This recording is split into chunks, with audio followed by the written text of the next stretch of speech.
All right, weather part 3. We left off at front, so now we're going to talk about the definition of front. Once again, it's big air masses where they meet, the boundary between the two.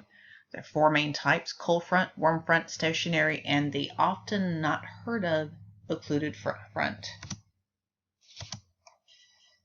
So cold fronts, little symbol for cold fronts looks like a line with little triangles hooked on it. And the cold front is going to move in the direction where those little triangles point. So the one down there in the corner, it's going to be starting to move towards the northeast.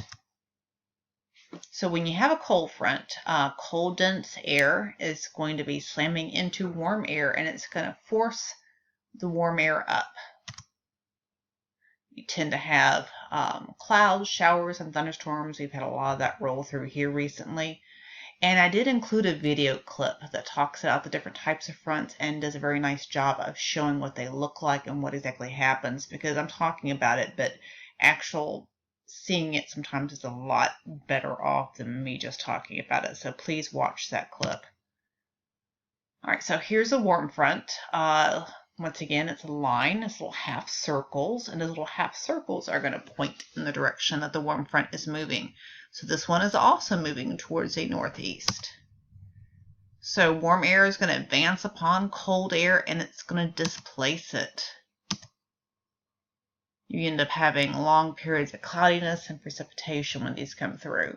I think you're already seeing a theme here. When you have different air masses meet, you're going to have some sort of precipitation. All right, stationary, the symbol for it is kind of a combination of the other two. You have like little half circles, a little triangle, little half circle, little triangle. And you notice each of those are pointing in different directions, so they're almost fighting it out.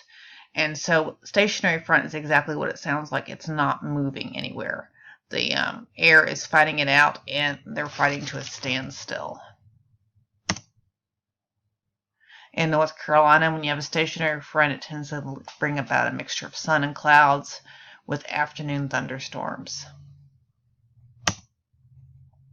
The occluded front looks a lot like a stationary front symbol-wise, but instead of having the symbols on either side, they're both on the same side. And you don't see it too often, but it's because it's a little more complicated. So instead of having 2 air masses are meeting here and fighting it out, you're having an air mass meeting a boundary between 2 other air masses. So a cold air mass overtakes a warm front. And remember, a warm front's a boundary there between 2 air masses. So you're really having 3 kind of meeting up. And you end up having lots of fun-filled precipitation. So pressure systems. Remember in the very beginning, last notes, I think I said, hey, what does that big H mean? The big H has to do with the pressure system. And you'll see big H's and big L's on the weather map, and that's talking about high pressure systems and low pressure systems. And generally you want to see a high pressure system, because high pressure systems, think of as H for happy. You tend to have sunny, nice weather. If you see an L on a map, that's a low pressure system, and that tends to bring lousy weather, lots of rain. L for lousy. And then we got how they form there for you. You see in the weather map what they have. And here's the stuff that goes on in a high pressure system for you. Here's the stuff that happens with a low pressure system for you.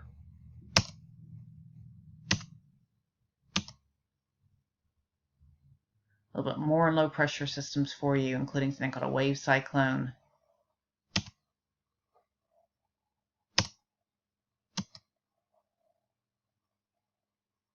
All right, so all this data that we get from a variety of instruments, we do it because we want an accurate forecast. And the more exciting type of technology we get, the better type of technology, the more accurate our weather forecasts are. In fact, you're going to be doing a mini lab on your own about how accurate our weather forecasts are. So we gather weather data lots of different ways. We look at temperature, air pressure, wind, relative humidity. And when you're looking at weather forecasting, you got to make sure you have data that actually is good. and you also have to have lots of it. So you look at use a thermometer, you could use a barometer, anemometer, and a hygrometer, sometimes called a psychrometer too. Both of those would do relative humidity.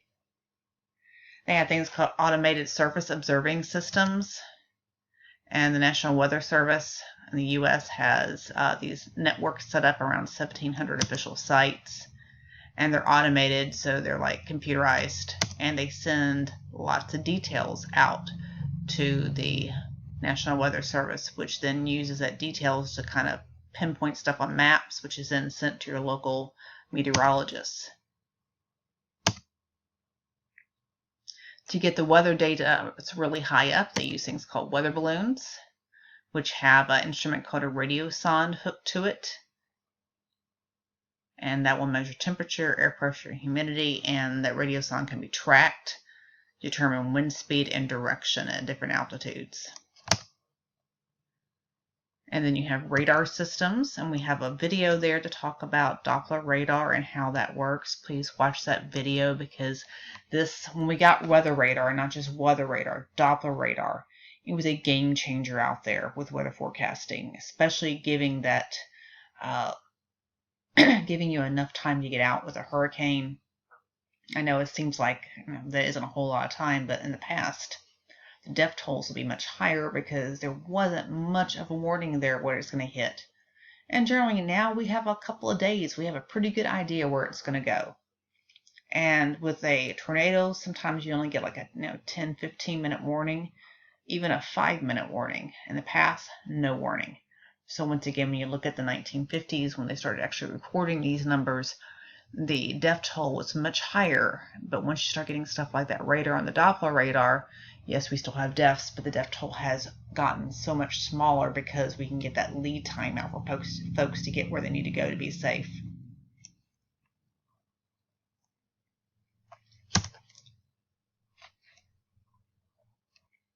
Right, here's some detail for you for the weather radar. And like I said, please make sure you watch that video. It gives you a lot more detail about this. Especially when we talk about Doppler radar. Whoops. And like I said, watch the video. I can talk about it, but they do a much better job showing it. Satellite's also a huge game changer there. Satellite data cannot give you the same type of data that Doppler radar does, but it can give you a different type of data. And a lot of it is you need to have more than just one. You need to have both. Weather satellites can take photos of the Earth at regular intervals. It can track clouds, but it can't do anything with precipitation, and it kind of gives the overall picture. Whereas radar gives more of a localized situation of what's coming in and where it's going. Weather satellites also have the ability to do infrared imagery, so they can look at clouds and they can tell the different temperature differentials at the different levels of clouds, which gives you an idea of storms. Because if you have really tall, big clouds with huge temperature differentials, you're talking cumulonimbus, we're talking major thunderheads, major storm issues.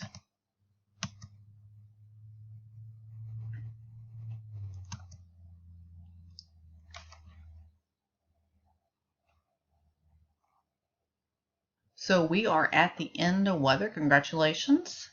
And take your notes, watch the little video here, and then you've got an assignment to work on about figuring out how good our local weathermen are. So have a fantastic week, guys.